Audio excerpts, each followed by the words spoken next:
샬롬. 이 자리에 모이신 여러분들을 주님의 이름으로 환영하고 축복합니다. 오늘은 믿음의 소문이라는 제목으로 하나님 말씀 나누도록 하겠습니다. 우리는 지난주부터 데살로니가 교회에 대해 알아보았습니다. 데살로니가란 도시는 무엇 하나 빠질 것 없는 도시였습니다.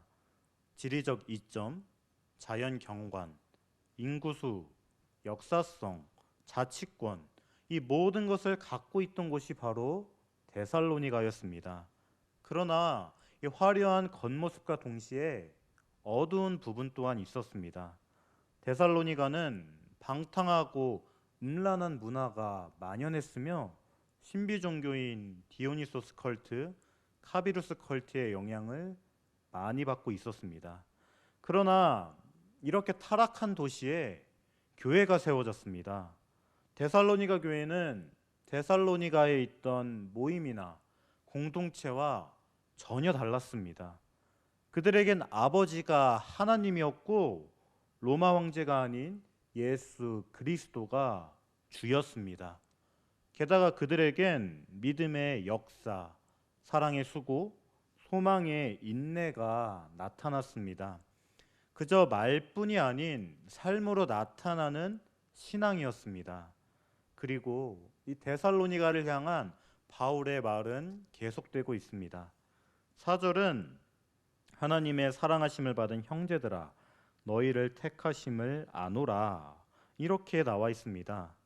바울은 데살로니가 성도들을 떠올릴 때마다 이 사람들은 하나님의 사랑을 받고 있구나, 이들은 하나님의 택하심을 입은 사람들이구나, 이러한 사실을 깨달았습니다.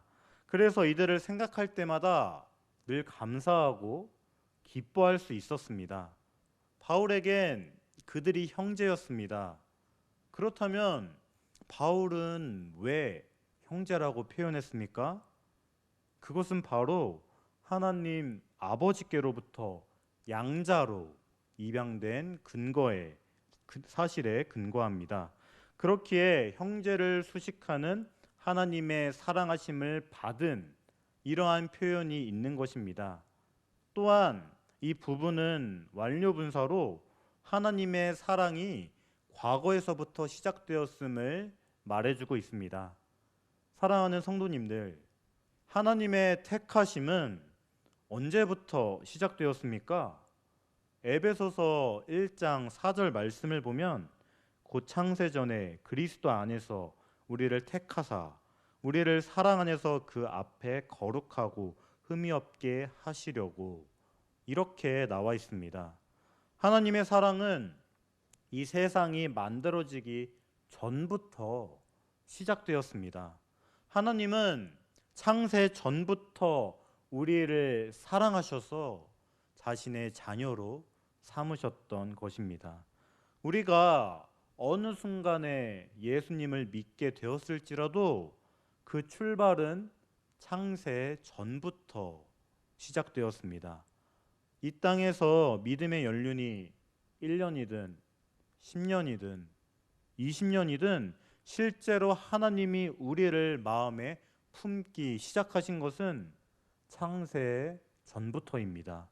아주 오래전부터 여러분과 저를 마음에 품고 사랑하시고 기다려 오셨기에 이 구원이 그만큼 견고하고 영광스럽다는 사실이 이 택함이라는 단어 속에 스며들어 있습니다.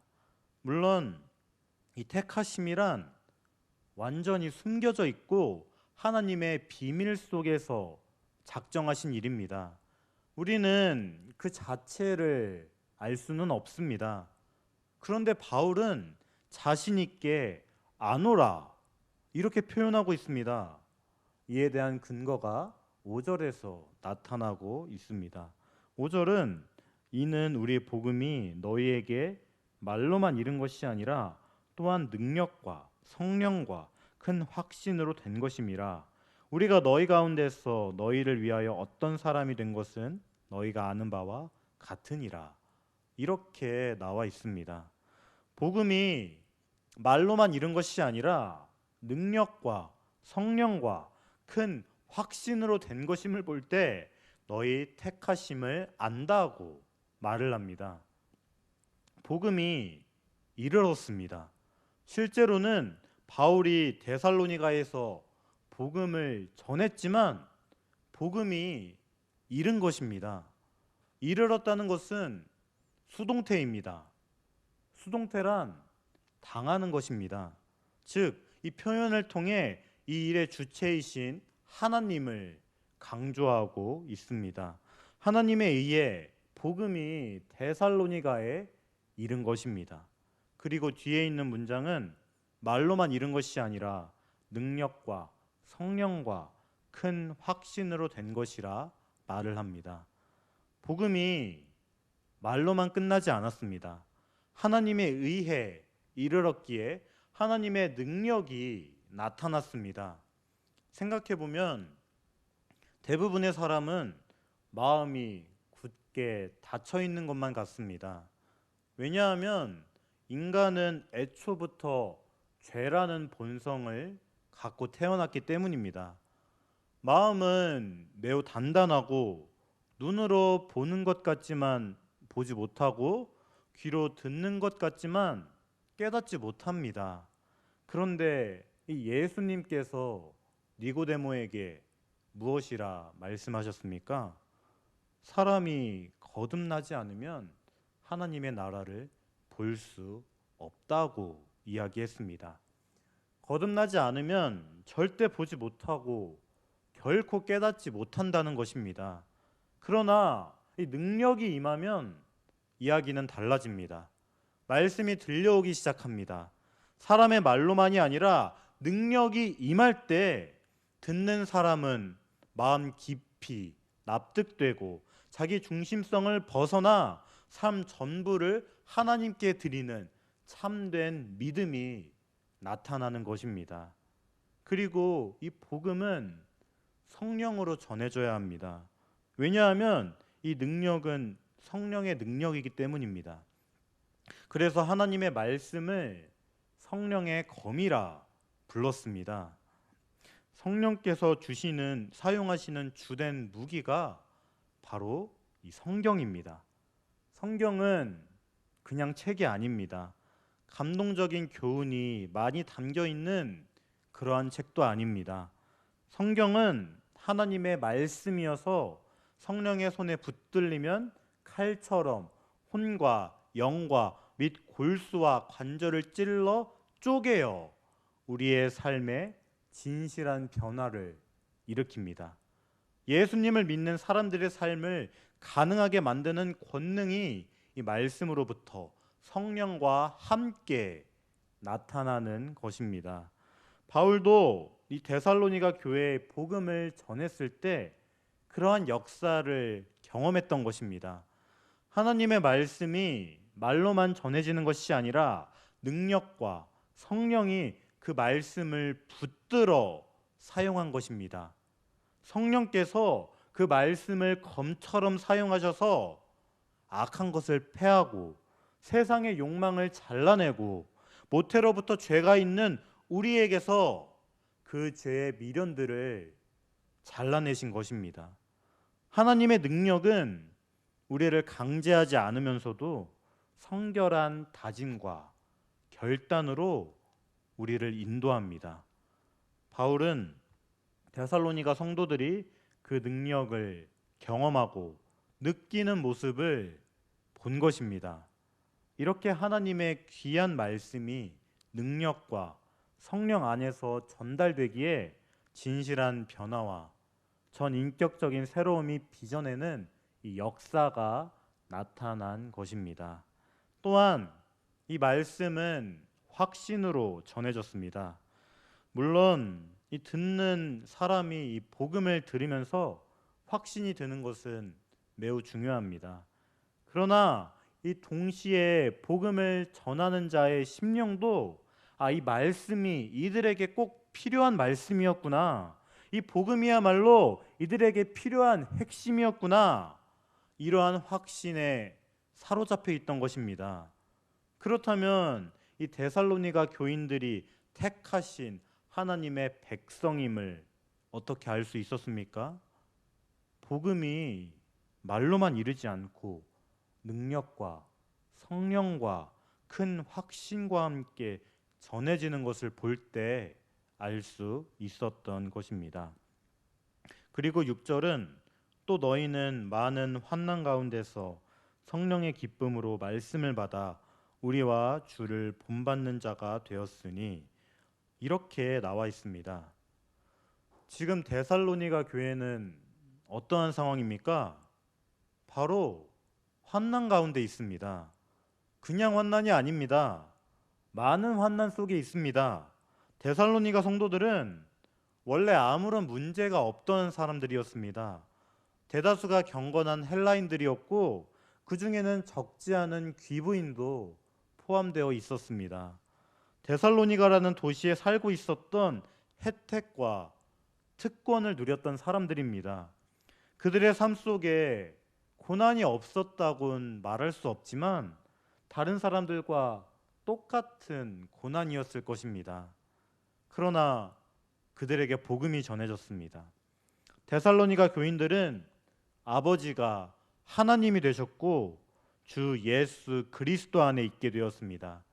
그들에겐 주가 더 이상 로마 황제가 아니었고 예수 그리스도였습니다. 하지만 그로 인해 오는 환난도 있었습니다.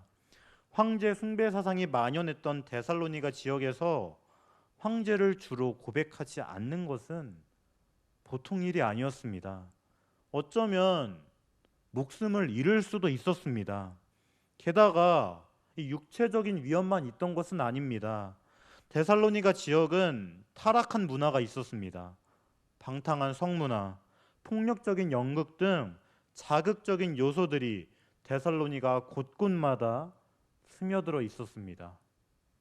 이것이 데살로니가 사람들이 살아가던 삶의 방식이며 가치관이었습니다.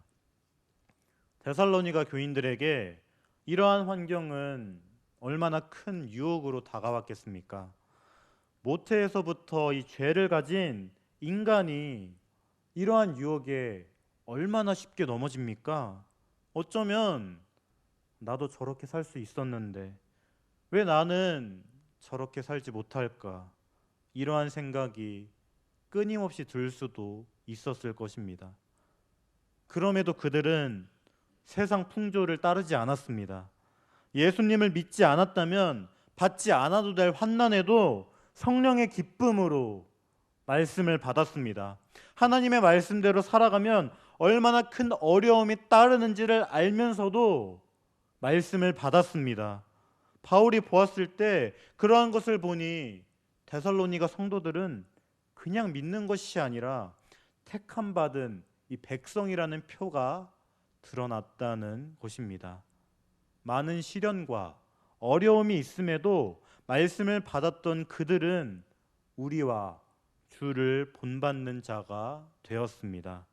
복음의 진리를 지적으로 동의할 뿐만 아니라 행동이 철저하게 변화되었던 것입니다. 사랑하는 성도님들, 이들은 많은 시련 속에서도 말씀을 받았습니다. 그러나 이 오늘날과 같이 고난이 없다고 믿는 시대에는 그렇지 않습니다. 우리 또한 데살로니가 교인들처럼 가치관과 우리가 받은 이 말씀이 충돌할 때가 얼마나 많습니까? 세상을 살면서 구성된 가치관이 있는데 진리의 말씀이 들어오면 그 가치관과 정면으로 충돌합니다. 그것에 따른 아픔과 슬픔도 당연히 있습니다. 말씀을 들으면 언제나 좋은 일만 있는 것은 아닙니다. 그리고 우리는 이 아픔과 슬픔을 통해 낙담하고 좌절에 빠집니다. 그러나 그 가운데에서 말씀을 받았을 때 우리는 어떻게 해야 합니까? 바로 예수 그리스도를 본받는 자가 되어야 합니다. 옛날이나 지금이나 세상의 가치는 존경과 사랑, 인정과 높임을 받는 것을 성공으로 여깁니다.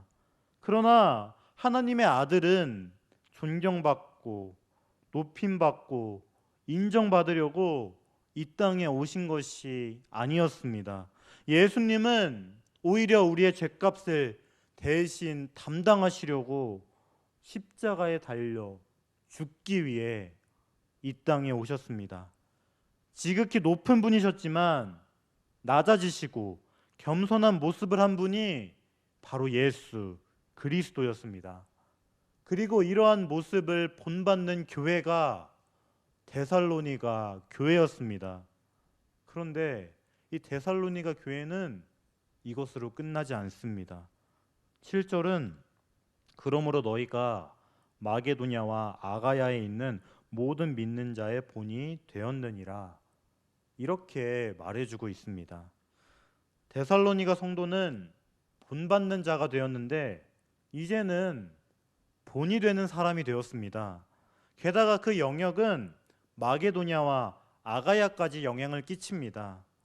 이 데살로니가 교회는 이 마게도냐 지방에 맨 처음 세워진 교회는 아니었습니다. 아시다시피 마게도냐에서 처음 세워진 교회는 바로 빌립보 교회였습니다.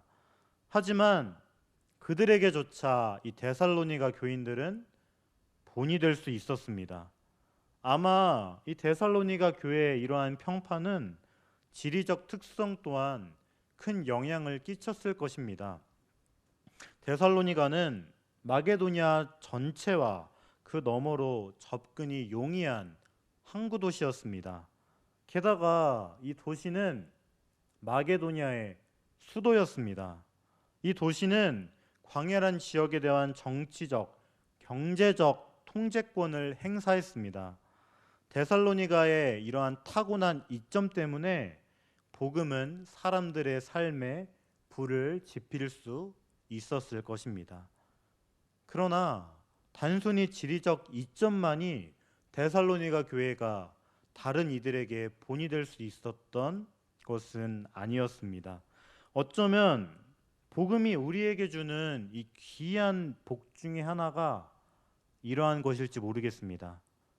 복음은 우리의 공로가 아닌 예수님의 공로로 자격 없는 우리가 은혜로 만 가지 죄를 용서받았다고 이야기합니다. 우리의 죄가 용서될 뿐만 아니라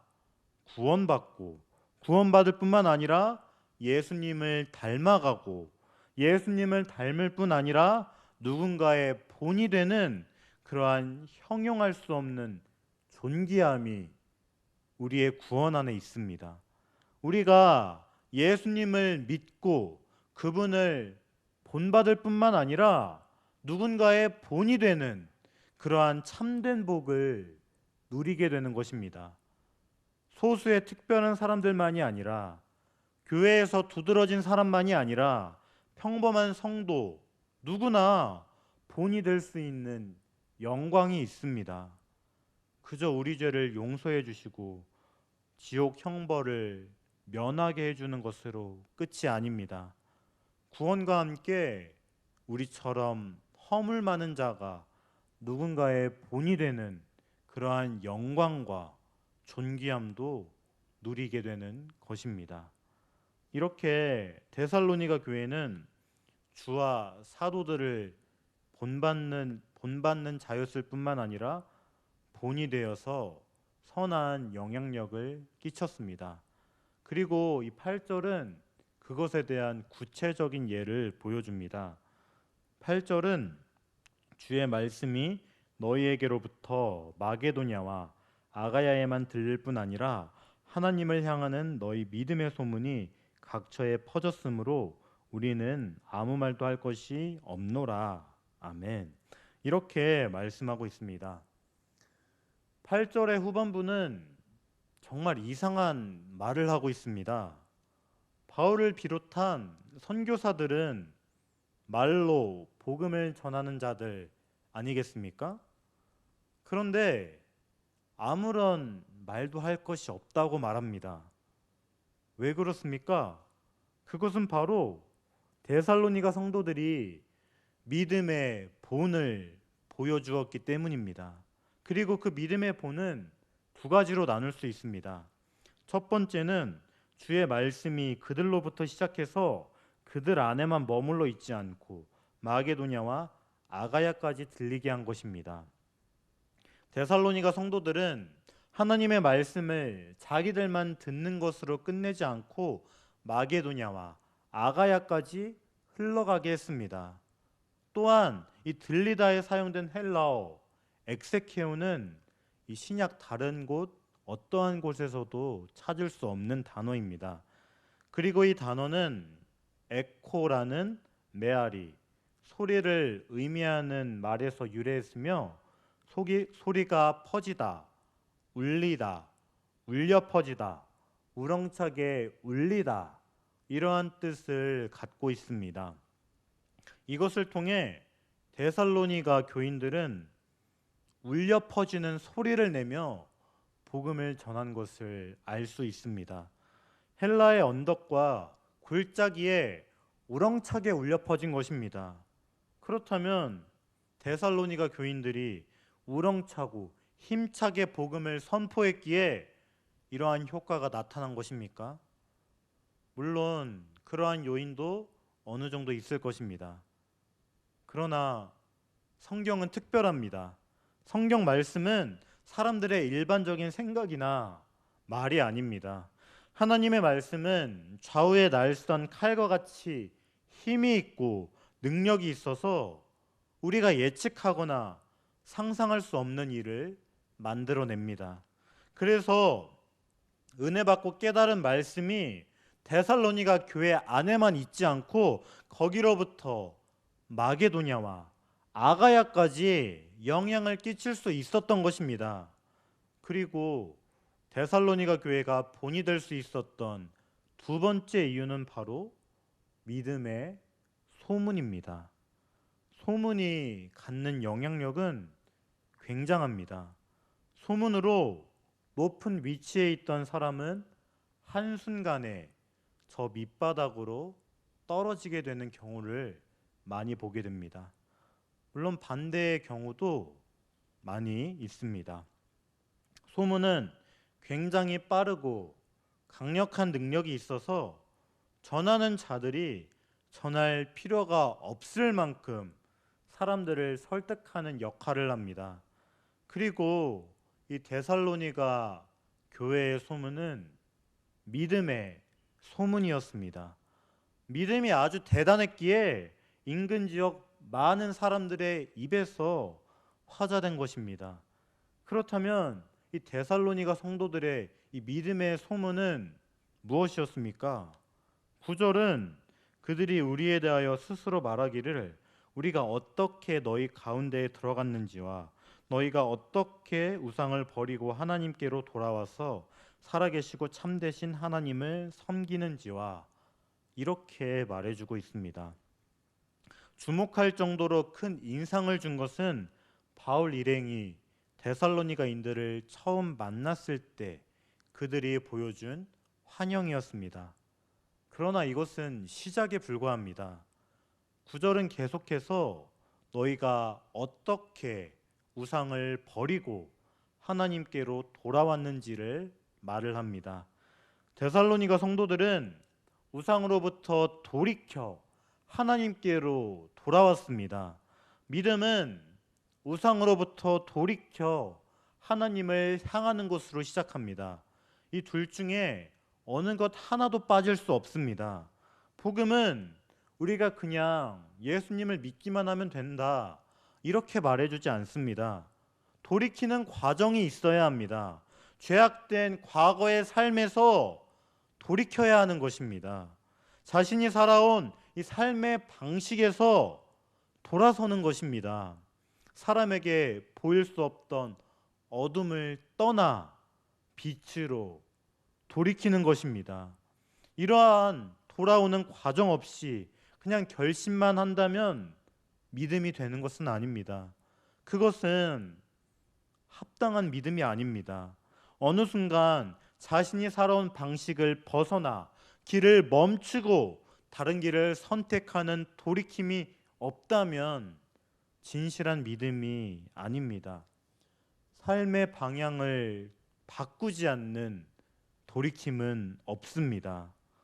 이 땅에서 돈을 많이 벌고 잘 살고 남들보다 성공하기를 원하는 마음 그대로 품은 채 아무것도 바뀌지 않는다면 예수님을 믿는 것이 아닙니다. 삶의 우선순위가 바뀌어야 하는 것입니다. 충성의 대상이 달라져야 하는 것입니다. 방향이 달라지는 것, 그것이 돌이킴입니다. 그리고 두 번째는 살아계시고 참되신 하나님을 섬기는 것입니다. 살아계시고 참되신 하나님을 믿으면 진정한 의미에서 우리의 삶에 섬김이 시작됩니다. 그 전까지는 전부 나 자신을 위해 살아갑니다. 착하고 좋은 일을 하는 것처럼 보이지만 사실 진정한 의미의 섬김은 없습니다. 때때로 남에게 자선을 베풀고 착한 일을 하지만 사실 그것조차도 나 자신을 위한 것일 때가 많습니다. 그러한 것에서 돌이키면 우리는 진짜 살아계시고 참되신 하나님을 섬기기 시작합니다. 더 이상 우상을 섬기는 것이 아니라 하나님을 섬기게 됩니다. 게다가 이 섬기다로 번역된 헬라어는 둘레오인데 이 단어는 노예처럼 섬기는 것을 의미합니다. 인간은 모두 스스로가 자기 자신이 주인이 되고 싶어 합니다. 인간에겐 지독한 자기 중심성이 있습니다. 그것이 아니라면 어떠한 성공에, 어떠한 집단에, 어떠한 쾌락에 종속되기를 원합니다. 그러나 이 하나님을 노예처럼 섬긴다면 이 모든 존재가 사라지게 됩니다. 하나님은 살아계신 진리이므로 하나님을 섬기면 섬길수록 그의 진리가 우리를 지배합니다. 이 진리가 세상을 직시하게 하고 참된 의미와 재미를 가져다주는 행복에 이르게 합니다. 더 나아가 다른 어떠한 곳에도 종속되지 않고 오직 하나님만 섬기면 세상 어떠한 것에도 지배되지 않는 참된 자유를 누리게 됩니다. 데살로니가 성도들은 그들을 지배하는 우상에서 벗어나 살아계시고 참되신 하나님께 돌아섰고 하나님을 노예처럼 섬긴 것입니다. 그리고 마지막으로 본이 되었던 데살로니가의 마지막 모습은 10절에서 말해줍니다. 10절은 또 죽은 자들 가운데서 다시 살리신 그의 아들이 하늘로부터 강림하실 것을 너희가 어떻게 기다리는지를 말하노니 이는 장래의 노하심에서 우리를 건지시는 예수시니라. 이렇게 말씀합니다. 예수님이 오시는 것을 사모하고 기다리는 것이 바로 데살로니가 교회가 다른 사람의 본이 될 수 있었던 이유였습니다. 예수님의 재림이란 참 심오하고 어려운 주제입니다. 어느 순간 예수님의 재림을 기다리지만 자신이 누릴 것을 다 누리고 다시 오실 것을 기대하는 우리를 발견하게 됩니다. 그러나 사랑하는 성도님들, 이 기다림은 모든 성도가 누려야 할 핵심 소망입니다. 그분이 오시는 것을 사모하고 기다리는 것은 우리가 지상에서 누릴 수 있는 최고의 영광입니다. 그리고 예수님은 어떠한 분이십니까? 죽은 자들 가운데서 다시 살리신 분이시며 장래의 노하심에서 우리를 건지시는 분입니다. 예수님이 다시 오실 종말의 시기에 하나님은 자신을 거부한 무리에게 진노의 심판을 내리십니다. 그러나 우리는 걱정할 필요가 없습니다. 왜냐하면 예수님께서 우리를 그 진노로부터 건져내실 것이기 때문입니다. 하나님은 차마 죄를 보지 못하십니다. 하나님 앞에서 죄가 흐지부지 되는 법은 없습니다. 그 죄가 예수님의 공로로 가려지지 않는 한 모든 죄는 반드시 하나님의 진노를 받게 됩니다. 성경은 틀림없이 그렇게 말해주고 있습니다. 우리의 죄가 예수님의 공로로 가려지고 덮어지지 않으면 우리도 하나님의 진노 앞에 서게 됩니다. 그러나 이 주님의 오심을 그렇게 목마르게 사모하고 기다리다가 주님을 맞을 때 우리는 조금도 두려워하지 않을 수 있습니다. 왜냐하면 다시 오실 예수님이 우리의 죄의 짐을 대신 지시고 돌아가셨기 때문입니다. 바로 그분이 우리를 데리러 오시기에, 우리를 사랑하셔서 자기 생명 주기를 조금도 주저하지 않으신 그분이 심판주로 이 땅에 오시기 때문에 그분을 믿는 모든 자는 진노로부터 건지실 것을 두려워하지 않고 사모함으로 그분을 기다리게 됩니다. 사랑하는 성도님들, 이것이 바로 각지에 퍼진 데살로니가 교회에 대한 믿음의 소문이었습니다. 그렇다면 이것은 데살로니가 교회에만 해당되는 것입니까? 데살로니가 교회가 특별한 교회이기에 누구도 범접할 수 없었던 초대교회라서 이러할 수 있었습니까? 그렇지 않습니다. 데살로니가 교회는 타락한 도시 한가운데 탄생한 교회였고 성도 대부분은 이방인이었으며 세워진 지 얼마 되지 않는 신생 교회였습니다. 그들에겐 믿음의 소문이 퍼질 만한 이유가 없었으면 없었지 있을 수 없었습니다. 그러나 그들은 각지에서 믿음의 소문이 퍼질 만한 교회가 될 수 있었습니다. 왜 그렇습니까? 바로 하나님이 택하신 백성이기 때문입니다. 그렇다면 우리도 동일합니다. 우리 또한 하나님이 택하신 백성입니다. 하지만 이것을 인지하는 것으로 끝나면 안 됩니다. 우리는 주를 본받는 자가 되어 다른 사람에게 본이 되는 사람이 되어야 합니다. 그리고 이것은 우상을 버리고 하나님께 돌아오는 것, 살아계시고 참되신 하나님을 섬기는 것, 그리고 다시 오실 예수 그리스도를 기다리는 것으로 할 수 있습니다. 사랑하는 성도님들, 우상을 버리고 하나님께로 돌아오시기 바랍니다. 살아계시고 참되신 하나님을 섬기시기 바랍니다. 다시 오실 예수님을 기다리시기 바랍니다.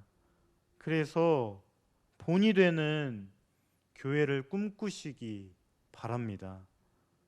물론 이 세상 모든 교회가 그랬듯이 완벽한 교회는 없습니다.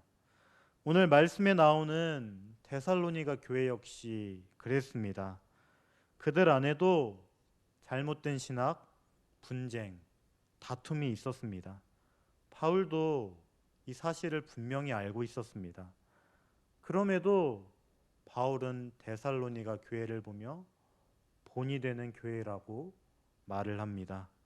왜냐하면 데살로니가 교회는 하나님께 돌아오고 하나님을 섬기고 예수님을 기다리는 교회였기 때문입니다. 우리는 교회에서 많은 다툼을 보고 실망합니다.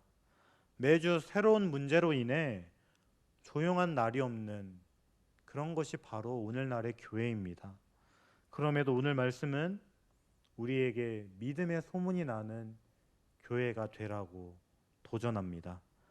이것은 완벽을 추구하는 것이 아니라 하나님께 돌아온다면, 하나님을 섬긴다면, 다시 오실 예수님을 기다린다면 할 수 있습니다. 우리가 많은 환난 속에 있더라도 성령의 기쁨으로 말씀을 받는다면 할 수 있습니다. 사랑하는 성도님들, 이 사실을 꼭 기억하시기 바랍니다.